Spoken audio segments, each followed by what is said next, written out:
समर्थ. तर आज मी बनवते आठवड्यांची भाजी, म्हणजे त्या फणसाच्या बिया आहेत त्यांची मी भाजी बनवते. तर मी सोलून स्वच्छ धुवून घेतले आहे. तर आज म्हटलं चल त्याची भाजी बनवते. बरेच दिवस तर मी याची भाजी खाल्ली नव्हती. तुम्हाला याची रेसिपी दाखवते. तुम्हाला ही भाजी आवडते का मला कमेंट करून सांगा. त्याच्यामध्ये मी आता 3 चमचे तेल टाकते.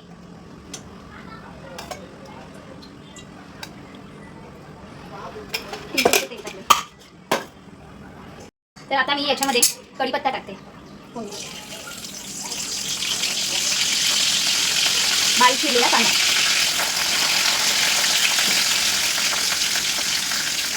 आणि आता मी परतून घेते.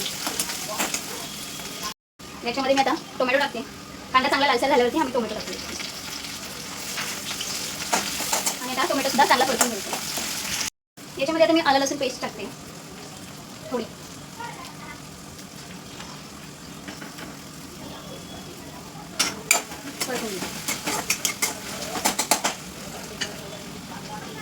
थोडी हळद, तिखट आपल्या आवडीनुसार टाका. कारण हे कसे गरे थोडे ह्या गऱ्यांच्या बिया ज्या असतात ना फणसाच्या त्या थोड्या गोडी असतात. त्यामुळे थोडं तिखट मी जास्त वापरते.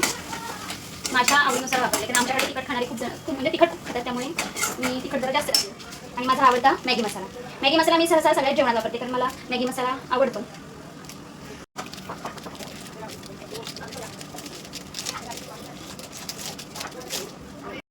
चांगलं परतून घेते.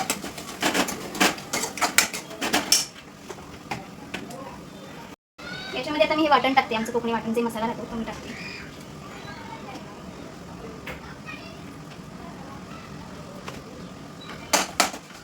चांगलं परतून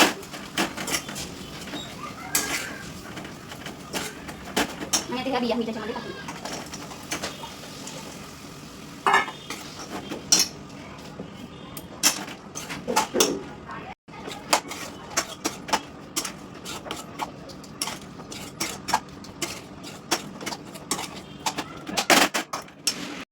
त्याच्यामध्ये पण थोडं पाणी टाकते.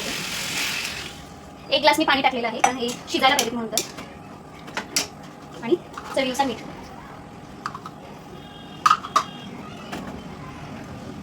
मी झाकण ठेवते. आणि झाकणावरती मी पाणी ओतते. कारण खाली भाजी लागू नाही म्हणून.